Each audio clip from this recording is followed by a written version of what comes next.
Hey folks, it's Charlie here with another Charlie in the Rain interview where I'm sitting down with an artist who's released like a song or a body of work that I am obsessed with right now. And this album has just recently come out, and it's not very often that you'll see an album and you'll just stop. You'll be like, I want to like dive into this world. There is so many things you're feeling on the first listen, and then you come back for another listen, and it's a labyrinth of sorts. You just keep going back and finding something new and getting stuck with a different song. I am so obsessed with this album, and we're going to have a little chat about it today. I'm joined here by Gadigal-based artist Jannah Beth with a new album called Orbits and Echoes that I am absolutely obsessed with. Hey, how you doing? Thank you. What an intro. Glad to be here. Even gladder, is that even a word? That you're vibing the project and that you've been able to go back and get something out of it for sure. Yes. Oh my gosh. I'm one of those people that I tend to be like a massive repeat listener. Like there are some songs and albums I listen to once, I'm like, okay.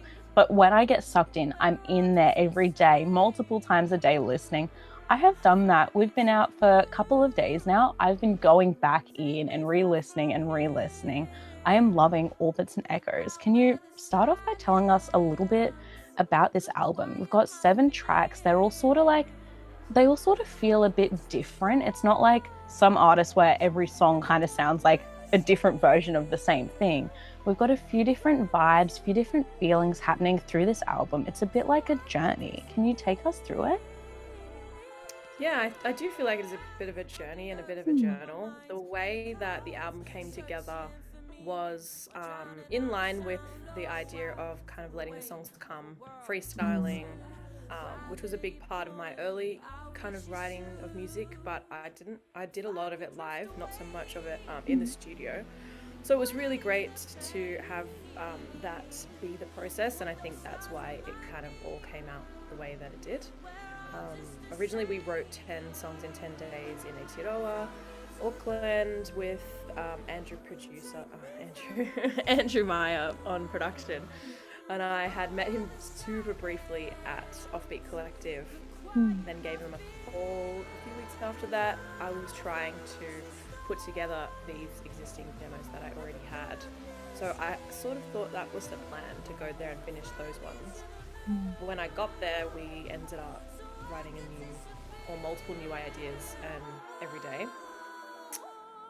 I don't know how to describe it other than one of the nights I remember getting quite late, playing, I don't know, can I say this? What's it called? Freestyle roulette. Like it was like, here's another, here's another. And we just sort of played around with those, and it's like the ones that I connected with ended up being on there, or the ones within the first kind of go of, I guess, freestyling over some existing ideas that he'd had, or like a chord loop, or just like any random ideas he had. If I didn't connect, we would almost know within 30 seconds. We're like, nah, go. And then would be next. And then would just go, yeah. And like, that's literally all that's left of me, Peppermint, are. And I'm not sure, I can't really quite remember from that exact night, but I'm sure one of the other tracks is probably from that night as well. Yes. I love that, because there's one aspect where you sit and look at these songs like with that sort of knowledge where it's like, okay, I can see how it's kind of like, it's a flow of like consciousness in a way. But then you sit with songs like Peppermint, I'm like, this is so well crafted. I can imagine like someone like going over and being like, okay, this is going to be where it leads here, and this is going to be that, and like the bridge. And so that's so interesting that these ideas were thrown out like that. That's so cool.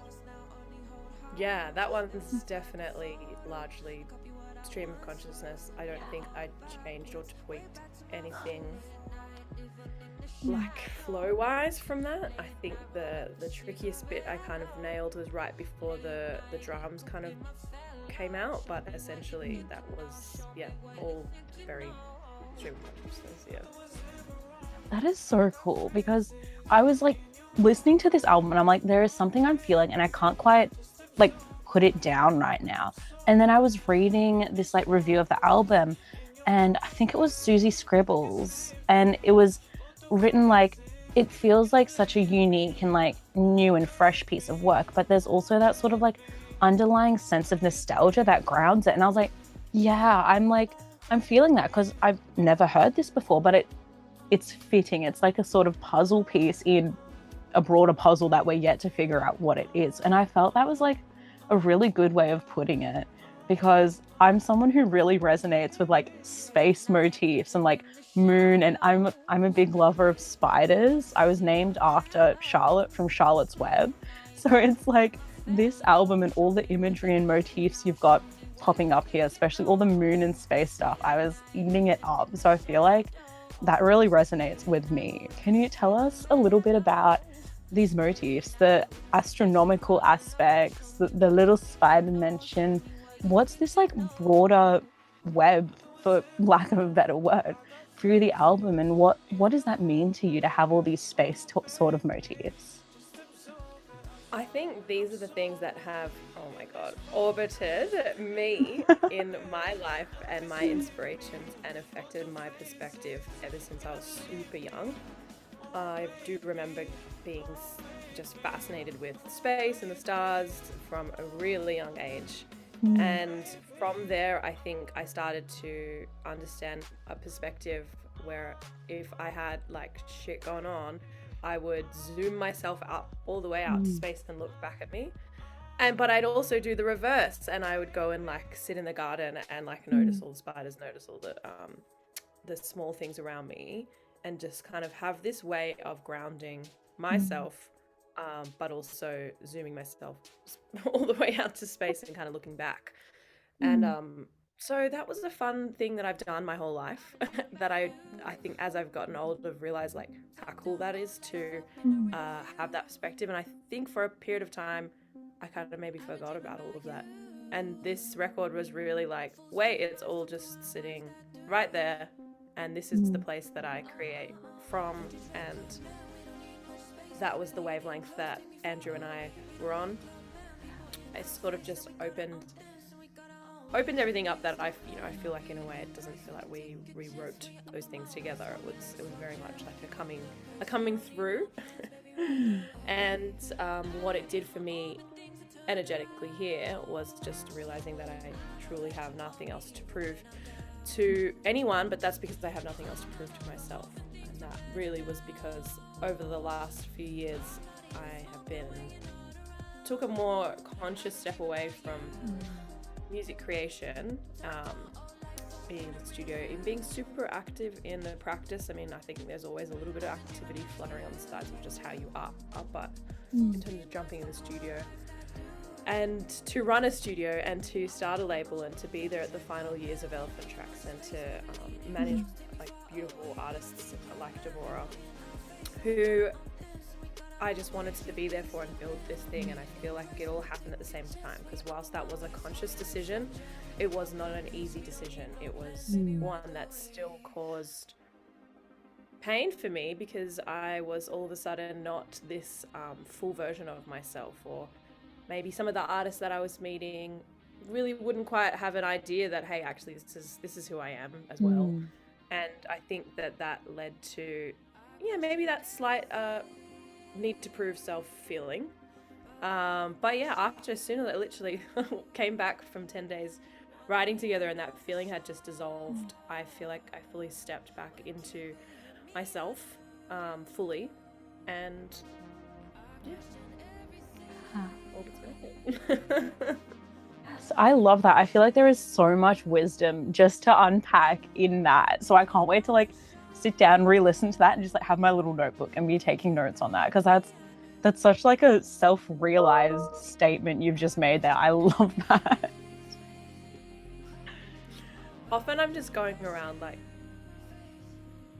I guess I shielded by or not aware of certain kind of things in that state. Like if I'm talking about my child self, or I'm thinking back to that younger me, I think I had a bigger impact on people around me than I realized, just from my perspectives. So yeah, I'm really trying to hold on to that for sure, and just have that confidence that I didn't realize I didn't need to have confidence back then. I was just me. I didn't think about it. So Yeah, I feel that, because everything I do is for that little like 13, 14-year-old self me that's still lingering around up here. Like everything I do is for my childhood self.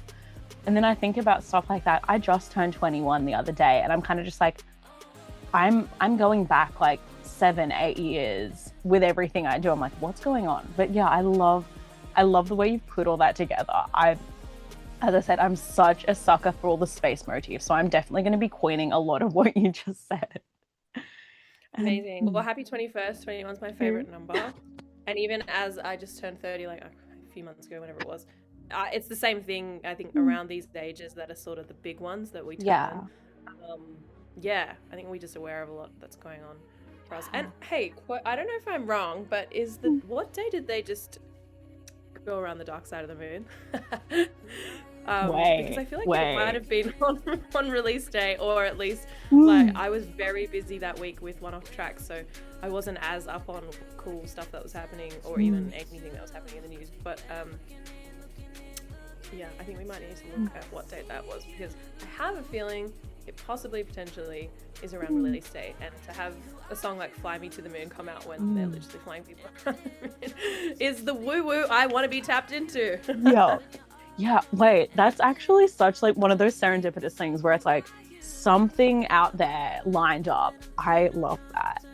I want to get into, you've mentioned a few times about these like crazy epic things you've been doing in the past few years, but I want to ask one little question before we get there, because this, as I've said a few times, I've revisited this album so much. I'm revisiting some of these tracks on their own. I'm just like looping, but I'm going through the full body of work. I'd love to ask, for people who are pressing play for the first time, or they're revisiting a couple of times like I am, what would you suggest is the ideal listening experience? Like, where are we? What are we doing to best experience all of these tracks? I just remember what you said about being legal, so I'm kidding. Go for it. As you can see behind me, I have my record player. Ideal listening environment would be vinyl. Here are my test pressings that I'm so excited to listen to after this. And yeah, if it's not vinyl, then I would say it's go sit somewhere that inspires you and listen to it. And maybe a track or two might become like a little daily soundtrack, but I really do feel like it's being inspired by the expanses or the smallness of whatever your world's on that day. I love that. I've been listening through like my big bulky Bluetooth headphones, which in a visual sense doesn't feel like the right way to be doing it, but sitting with it, like having it louder than it probably should be playing, it's kind of just like it takes over. You're not hearing like the noise of the buses or like the noise of the street or people. You're just hearing the music, and I feel like that was a very immersive experience to be like, I walked home across the park listening to it the other day, and I was just like, I'm in it. And it just felt so like I wanted to be absorbed by it, if that makes any sense. Like that felt like a really good experience for it. Absolutely. I feel like that's already teaching me something, just hearing perspectives from being immersed. Yeah, that's super lush. Thank you. Yes. Oh, that you were mentioning before, this isn't just like something that's come out of one of those like brand new release cycles where artists are like, okay, we're going to drop this, we're doing this so much, like releasing 20 plus songs a year, which is chaotic, but a lot of artists are tending to do this nowadays. You've taken your time with this. You took a bit of a hiatus from actively releasing music, and you've been putting so much like energy and care into things like community and your fellow artists. I am loving what you've been doing. Can you tell us a bit about what you've been up to in these past few years? Yeah, absolutely. I feel like about 5 years ago, we founded a space called Offbeat Collective, which was a studio hub. We essentially saved this studio from being closed down. I had my own little studio in there during COVID, and it was a building that had a couple other people kind of coming through. It was pretty run down and neglected in the sense of there was no like internet account, or like this would happen, and sort of we would end up stepping in and taking on those functions to keep the space going.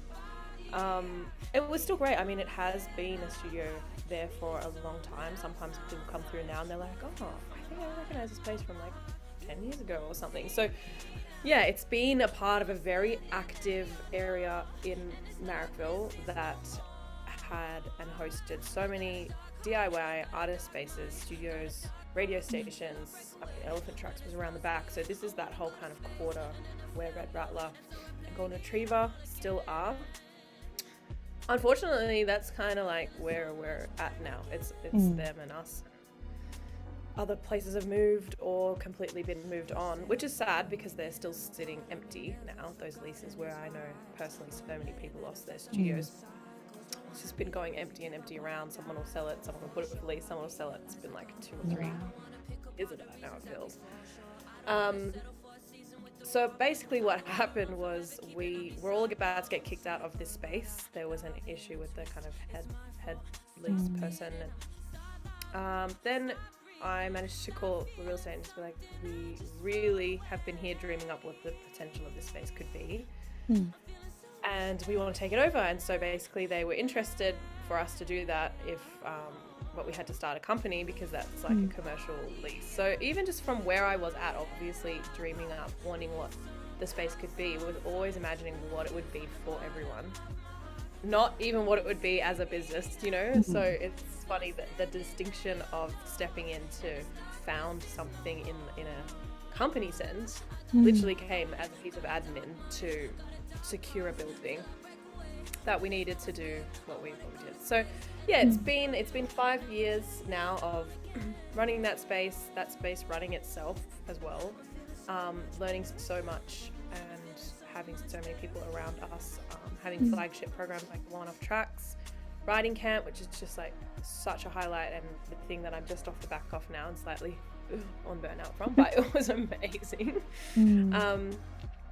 So yeah, it's grown into an independent record label and ecosystem for artists, and that's what we're going to continue to do, really. Obviously being a huge learning curve, but it's absolutely amazing, and I'm so glad. I really hope that we can keep doing this for another 10 plus years. Yeah, I love it. Like when I, just go through the abyss of social media, there is so much like hell. Like artists are posting like, oh, this venue's closing, like we actually had to cancel our tour, like we can't sell tickets. There is so much negativity you see all the time. And then you come across something like One-Off Tracks and it's just like, this is the breath of fresh air like I'm needing to see here. As someone who's not even like an artist and not even like in that space, seeing these things and these initiatives that people like yourself are pouring your hearts into popping up gives me so much hope for the bleakness of the modern music scene sometimes. So I love it. Yeah, absolutely. I feel like, again, if I reference back to that version of me that I'm talking about that's sometimes unaffected by what the norm is or unaffected by what we should be doing, I think I'm seeing evidence of that sometimes in my my work these days of just, what do you mean? Oh, that's no. Oh, we don't have that. Oh, well, let's just do it. So yeah. Do you think these sort of experiences over the past few years, like launching that record label, doing things like One-Off Tracks, has had like a big impact on you as an artist that you can sit back and like trace and be like, yeah, that's led to this and this? Or is it kind of just like, it's just you, this is something you would have been wanting to do anyway? Two parts to that. One is that it was always sitting there in the background because it was 10 years ago that I studied at TAFE doing the business side of music things at TAFE, and it was slightly before that, probably who knows, I can't think of quick maths right now, but the age I was definitely earlier than that I was writing down different kind of things that I wanted to do, and I essentially described what we're doing. And I had no idea what that was in back then. I found it recently and I just was like, whoa, I was really thinking about this for much longer than I realized that I was. So it has always been a part of, obviously I've wanted to be a part of making these things happen for a lot longer than I realized. But the second part of that is by mentoring other artists or being that soundboard or just kind of giving my time to going through the motions of some of the things that are required as an artist, I realized that it allows me to separate out myself when I think about my own things. Like if I get something back, or it essentially helped me like give less fucks about shit that I don't need to be giving a fuck about, and yeah, gives me more time to focus on things that I think I really do need to be putting my energy. And that's going to be different for every artist. It's just been super helpful for me in sort of being there on the other side, and then learning how to be that on the other side for my own brain. Yeah. I love this. You're saying so much that I'm like, I need to take this advice like with me in my day to day. I love that. Yeah, because it's one of those things where it's like, I can remember being quite young, that little 14-year-old self that I still carry with me today would sit down and be like, this is how we're going to like change the landscape of music. And like, this is what we need to do. And it's so easy to have those thoughts and kind of be like, well, one day, like someday the funding will arise, or someday there'll be a body that'll do this. But to see someone actually doing it and actually having that impact on yourself and on so many of these artists that get involved in these initiatives, and oh, I love it. I love to see how you turn this into a reality. It is so important. Yeah, it's pretty fun, and I guess whilst it's there and the vision is there, I feel like I updated it not that long ago of like, okay, well, what's the next look like? Because it's like, oh damn, we kind of did what. So Yeah. you have to kind of keep giving and allowing that thinking and dreaming space. So I mean, in those capacities, music and creating things like for music is sort of a similar space to be in anyway, because you need thinking space and dreaming space for sure to make something happen. Yeah, absolutely. And speaking of all this thinking and dreaming and like creative energy, I'd love to ask how people who are absorbing this, and like people who are getting involved in these worlds of your music and everything you're doing, how can we best give you some love for it and show you that we're loving and supporting what you're doing? It's such an interesting question as someone Mm, who has not really got a huge connection, I guess, to my social media. mm, Like it's not very busy. I get obviously some DMs here and there. So I think a lot of people communicate through that way, but I find mm, when I'm on the road and I've just joined a show and I have someone talking to me and they're like aware of all my music, I'm like, oh, wow, I have no idea that you existed. So it's fascinating to see where people are that aren't in my immediate kind of circle or spaces. I think it's simple to support. I mean, Bandcamp, I'm a huge fan mm, of. I have a mailing list, so that's a way that I kind of am able to stay in touch and share some of this stuff. And my vinyl, which will be mm, ready any day now, which is exciting, and the live shows. So those touch points are always my most rewarding, I feel. But yeah, I'm also open to literally just mm, say hi online. We've all got it. We're all there way too much. So yeah, mhm. just reach out and say something if you're connecting with it, because it'd just be nice to know who's out there. Yeah. Yeah, I love that. I'm always just like, if I'm listening to something so much, like if I'm sitting down going, wow, this is my new favorite song, or this is my new favorite project, I'm like, why wouldn't you reach out? Literally, like, get in the DM request, be like, hey, like, you don't know me, but I'm loving what you're doing. Thanks for releasing it. Like, it takes a minute. Do it. Yeah, it's fascinating because we go from being, say, passively consuming music out there, even if that's on Mm, Spotify playlists or playlists, if that's on just, yeah, wherever you kind of are, mm, radio, to having that active relationship with music that you're listening to. So today I'm going to listen to this album from front to mm, back because I really want to tap in, or I'm going to like go into my record collection. So for me, I probably consume music more on that more mm, intentional um, side than put a playlist on and kind of get lost that way, which I don't do that very often, but I know a lot of mm. people do. So yeah, Yeah. it would be hard to stand out if that's the way you're communicating or processing, or what's the word I'm looking for? That's if that's the way you're consuming Yeah. music. Yeah. Yeah. Consuming music, if it's passive, yeah, it would be pretty hard to stand out in a constant stream of Mm, songs coming towards you. yeah. Um, but if you're communicating it with intention, then I always feel like that's probably everyone's dream, really. Yeah. Yeah. we're talking about listening to music. You've got those vinyl behind you. So I'm going to ask you my favorite question. And I want to hear who you've been listening to and loving in like in your little local music communities, in the broader scene across the country. Who's been on your playlist recently? Absolutely. I mean, I get the privilege of hearing so many songs go from creation to release, but I'm going to try and kind of list a bunch because they're all here. But yeah, I mean, Devora, obviously, Sachem, Malika and Farme, G Rebel, Anesu, Yoshi. That's a really giving offbeat crew.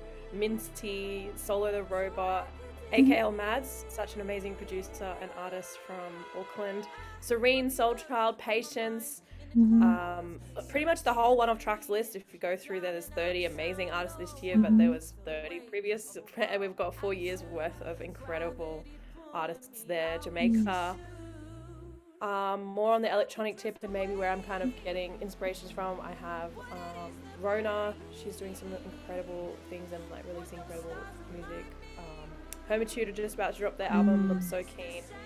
In terms of my album shelf, I mean, actually, there's Mirror Mountain by Hermitude. There's Pink Pantheress.